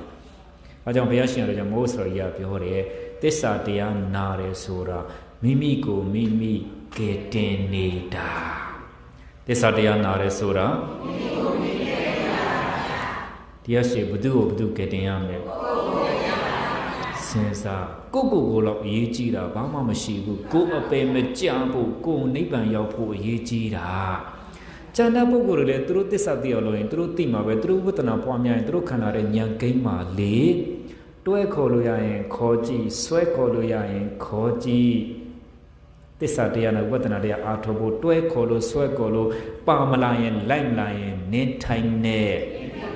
ဘယ်သူမပြုအကြောင်းကောင်းမှအကြောင်းမကောင်းရင်တရားသဘောဆိုတာကိုလန်းနဲ့ကိုသွားတာမိသားစုတာတအိမ်နဲ့ရောနေတာတရားသဘောကသွားရောလို့မရဘူးတရားသဘောကြကိုလုံးမကိုရတာတရားသဘောကြဘုရားရှိသွားပြီကိုปีပဋ္ဌာန်းရင်ကိုကုသိုလ်ရမှာပဲလေတမထကုသိုလ်ပေါ့ဘုရားကရှိဘုရားကျောင်းတော်ရှိသွားပြီတရားလေး15မိနစ်နိုင်ရွယ်ထိုင်ဝိပဿနာကုသိုလ်ကိုရမှာလေမိသားစု9ယောက်ရှိ10ယောက်ရှိမလုံတဲ့ပုဂ္ဂိုလ်မရဘူးမိသားစုကတန်ရောစဉ်ကြောင့်များတအိမ်နဲ့9ယောက်10ယောက်10ယောက်ရောနေတာလုံတဲ့တရားကြရောလို့မရဘူးကိုလုံးမအဲ့ဒီမိသားစုအများကြီးတဲ့တောင်းစဉ်အများကြီးတဲ့ကိုကခွဲထွက်နိုင်မှာခွာထွက်နိုင်မှာသူတော်ကောင်းတရားသစ္စာတရားဆိုတော့နာကြားပြီးတော့တရားဆိုတာအားထုတ်နိုင်တာသမုဒိယတောင်းစဉ်နဲ့ရစ်ပတ်ခံပြီးတော့အဲ့ထမှာဝဲလည်းမခံနဲ့ရအောင်ထွက်ယုံထွက်ယောဂီတို့ဆိုတော့သမုဒိယတောင်းစဉ်ဒီအိမ်ကြီးတဲ့ဒီရွာကြီးတဲ့ဒီနေရာကြီးတဲ့မှာဝဲလေရင်နဲ့အသက်တွေကြီးမှမသိကြီးကုန်တာလေအယုစစ်တွေကောင်းတော့အသားရည်တွေကောင်းတော့ကံကောင်းတော့ညံကောင်းတော့တရားဆိုတာအားထုတ်နိုင်တာအသက်တွေကြီးတော့အယုစစ်တွေမကောင်းကံပွဲညံပွဲဆိုရင်တရားအားထုတ်ရတာအစင်မပြေဘူးနော်အစင်ပြေမလားနောက်ဆုံးကိုချီတော်နဲ့ကိုမလန်းနိုင်ကိုလက်နဲ့ကိုယူမဆိုင်နိုင်ကိုခန္ဓာကြီးနဲ့ကုန်းယုံမထနိုင်ဘူးဆိုရင်အရှုံးနောင်တဆိုတာအတုံးမကြခြင်းတဲ့နောင်တဆိုတာဒါရီကဒီတိုင်းထားမှာလားပြင်ရမှာလားရေးကြည့်တယ်ဗျယောဂီတို့ပေါ့မနေလို့မရဘူးဘဝဆိုတာခဏလေးရဲ့ဘဝဆိုတာဖြည်းဖြည်းလုံမနေနဲ့မြန်သို့မဟုတ်မှန်လို့ဘယ်လိုပြောတယ်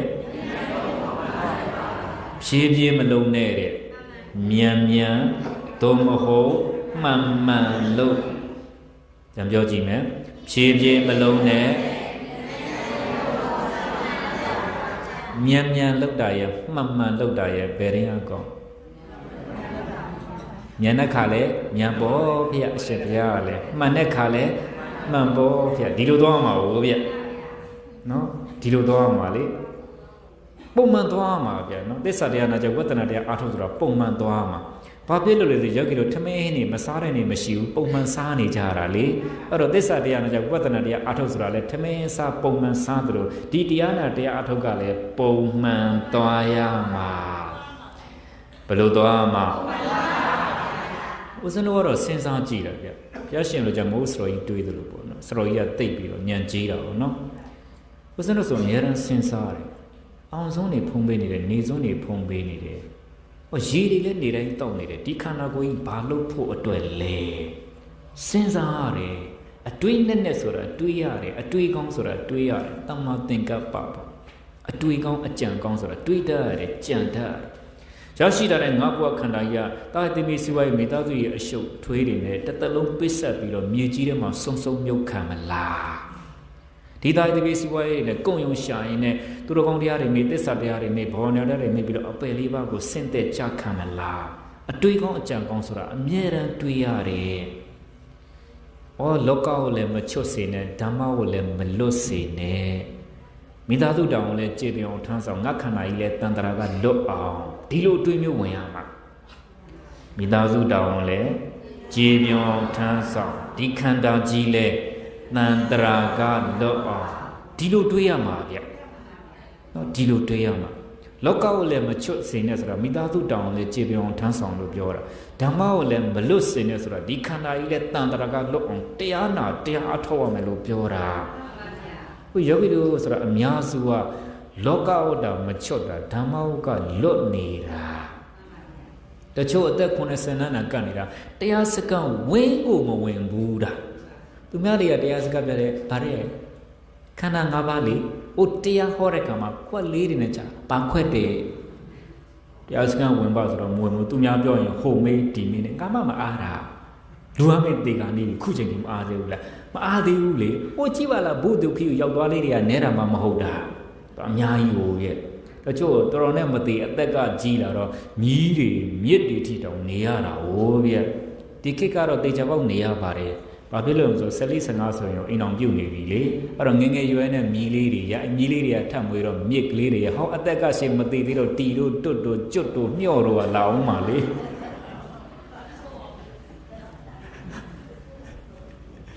အဲ့ဒါလို့ဒုက္ခများတာဒုက္ခမများဘူးလားများလားကျွတ်တွေမျှော့တွေဒီနေကျင်သေးလားအခုမှပြောတာပါရင်တော့အိမ်ရဲ့ဆယ်လေလေးအိမ်ရဲ့ဆယ်လေလေးတို့နာကြီးနေတာသူတို့မျိုးဆယ်လေပြောတယ်နော်သမုဒိယဒုက္ခပေးုံတက်တက်ပဲသမုဒိယဆိုတာပြောလို့တော့ကောင်းတယ်အချင်းကတဏှာကြီးပြည့်သွားပြီဗျာနော်တရားပြောတာတဏှာကြီးကဘာမှမကြဘူးဗျာယောဂီတွေကိုတန်ဝေကရစေခြင်းလို့တိုက်တွန်းပေးနေတာဘာရောက်စေခြင်းလို့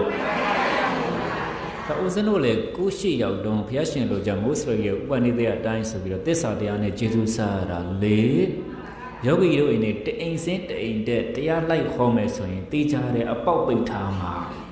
လာပြီးပိတ်ပေါက်ညံညံနဲ့မအားပါဘူးဆိုတရားလာဟောမလို့နေမှာဆိုလို့ရင်လုံနေမှာလေ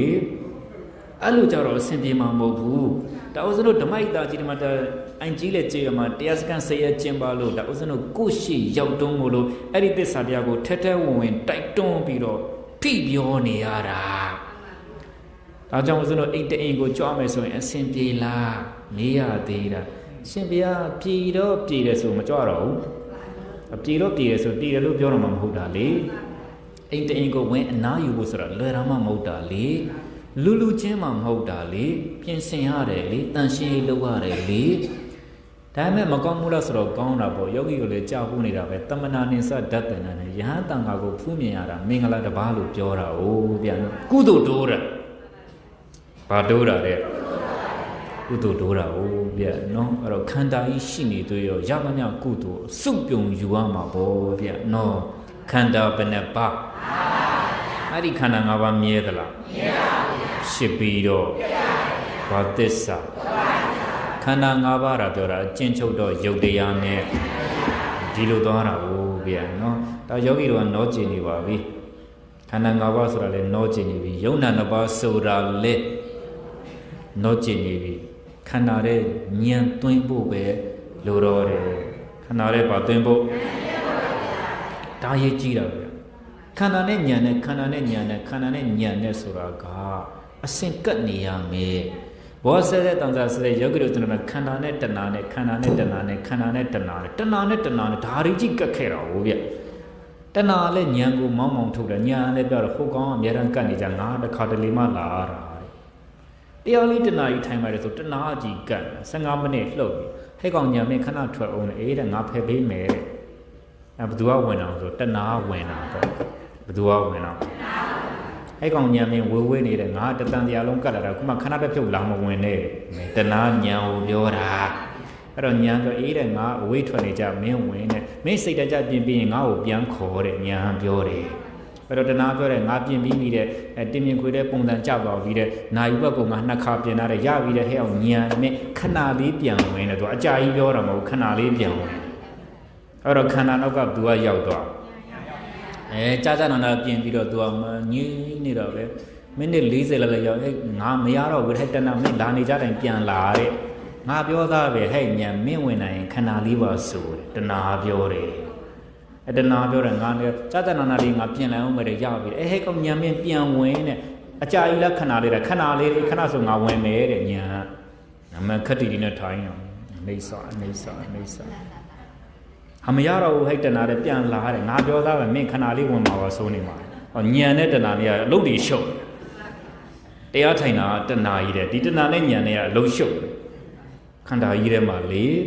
အဲ့တော့ခန္ဓာနောက်ကသူကညံကပ်ဖို့အရေးကြီးတာ哦ဘာကပ်ဖို့မောင်းထုတ်လိုက်စမ်းပါတနာကြီးအဲ့တနာကိုမောင်းထုတ်လိုက်စမ်းပါအယိုးကြည်ကြည်မှတ်ထားအောင်မယ်ယောဂီလိုပြောတာတကယ်တော့အယိုးလည်းမကြည်ပါဘူးအရေးလည်းမခမ်းပါဘူးဘလူးမောင်တိန်လေးတွေတောင်တောက်သေးတယ်လေအရေးမခမ်းတဲ့ပြင်ဟုတ်တယ်မို့လားတမယာရေးလေးအစ်စ်တောင်မပါဘူးလားရေခမ်းမှာတော့ချိုလိုက်ချင်လိုက်နဲ့ပိုက်ထဲမှာလည်းစုံနေပြီလေနော်အရေးလည်းမခမ်းပါဘူးအယိုးလည်းခန္ဓာနောက်ကပါလိုက်ရမယ်ဒီလိုလားမှာဟိုပြနော်တနာနေပြီးတော့ငါဝင်ရတော့မှဆိုဝေးပြည့်မကတ်နဲ့ညားလေတိခံကြိတ်မိတ်ပြီးတော့ရှုရတယ်တနာပြောတယ်လားမလားမကတ်နဲ့ငါတိခံကြိတ်မိတ်ပြီးတော့ရှုရတယ်ငါကြားဘူးတယ်ညာပြောတယ်တန်ကြီးခံနိဗ္ဗာန်ရောက်တယ်ဟဲ့ဟိုတနာမလာနဲ့ဝေးသွားတယ်တန်ကြီးခံနိဗ္ဗာန်ရောက်တယ်ခန္ဓာကိုယ်နာကျင်ကြိုက်ခဲညောင်းထုံပွေးစုအောင်ဝေဒနာတံဖောက်ပြန်မှုတွေကိုငါတီးခံပြီးတော့ရှုမယ်ဆိုပြီးတော့ညာအဲ့ဒီမှာကြိတ်နေပြီဟဲ့တနာဝေးသွားစမ်းနဲ့မလာရတော့အဲ့ဒါလိုညာနဲ့မောင်းထုတ်အောင်ပါလေကိုယောဂီတော့နည်းနည်းလေးကျင့်လာပြီလားဆိုတချို့ယောဂီဆိုရင်တမယာချမ်းမြောင်ဝါထော်တယ်အောင်လို့မျက်နှာရော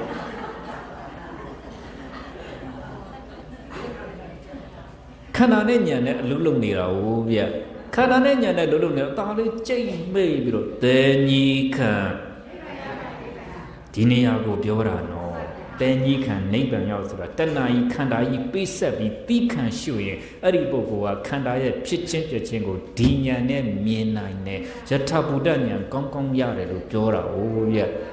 ဖြစ်ချင်းပြချင်းတွေကိုအချင်းချင်းမြင်ရင်ယထာဘုဒ္ဓညာလေဒီဖြစ်ချင်းပြချင်းတွေကိုယုံမုံညီးငွေ့အောင်ကြည့်ပြီးဆိုရင်နိဗ္ဗာန်ညာဒီဖြစ်ချင်းပြချင်းတွေကိုယုံမုံညီးငွေ့မုံဆုံးအောင်ကြည့်ရင်မညံလို့မိုးဆိုရပြောတာဟုတ်ဗျနော်အဲ့ဒီထိယောဂီတို့ဆိုတော့တွားမှာလေအဲ့တော့တီးခံပြီးတော့ကြည်နိုင်မှာဘယ်လိုကြည်နိုင်မှာဘသူကိုဘသူတီးခံရမလဲကိုယ်ခန္ဓာကိုတီးခံရမယ်တဏှာယိုပြစ်ချထားလိုက်စမ်းမှာဒီခန္ဓာကိုယ်ကြီးကိုငါနဲ့မဆိုင်ညာနဲ့ဆိုင်ဆိုပြီးတော့ခန္ဓာနဲ့ညာနဲ့အလုတ်လုတ်ခိုင်းလိုက်ဘသူနဲ့ပြုံပြုံလေးရှုလိုက်စမ်းမှာနော်ဂျွန်းကြီးလည်းစိုက်နေတယ်ခေါင်းကြီးလည်းငတ်မနေနဲ့ခါကြီးလည်းရွက်မနေနဲ့အချို့ယောဂီရရှုရဒီလိုလေးပြဘယ်လိုရှုလို့ရမှာတော့ရမလားတဲ့တော့တဲ့ပြီဘလို့အစင်မပြေလို့ဦးစင်းကလည်းကြည်သူကသူများတဲ့မလားတော့မဲ့အချိန်နာစီတော့သူကဒီတိုင်းလေးပဲပြပြင်လို့မရဘူးလားတတိလေးနဲ့ဘာလေးနဲ့ရေးကြည့်တယ်ဗျနော်အကြပိုးပြောပေးမယ်ပေါ့ဗျအခုချိန်အောင်စီသွားတော့ပြောရင်လည်း4မိနစ်ပို့သွားပြီ5မိနစ်လောက်ပို့သွားတယ်အချိန်တနာကြီးပြည့်သွားပြီလေနော်အကြပြောပေးမယ်နော်ဘယ်နှစ်ရက်ကြံသေးတော့4ချောင်းထောင်တော့4ရက်ပေါ့ဗျမိတ်နေမှာဆိုလို့လေကဲတခြားကြည့်ရမလားခန္ဓာကြည့်ရမလားခန္ဓာမြဲသလားဖြစ်ပြီးတော့ဘာသစ္စာရှုတဲ့ဉာဏ်ကသေရာကနောင်ခန္ဓာမလာရာကသစ္စာဘယ်နှချက်ဆိုင်ဒါဘသူရဲ့ကြဘသူရဲ့လမ်းစဉ်ဘသူရဲ့အဆုံးမဖျားရဲ့ကြိုက်ဖျားရဲ့လမ်းစဉ်ဖျားရဲ့အဆုံးမရင်တဲတဲ့ကိန်းရောလိုချင်တဲ့နိဗ္ဗာန်မရဘူးလားယောဂီကောင်းသူတော်ကောင်းတို့လည်းလိုချင်တဲ့နိဗ္ဗာန်ရောက်နိုင်အောင်ဝိပဿနာတရားများကိုကြိုးစားအထောက်ကြပါလို့တိုက်တွန်းရင်အချိန်စေလို့တော်ကြအောင်စို့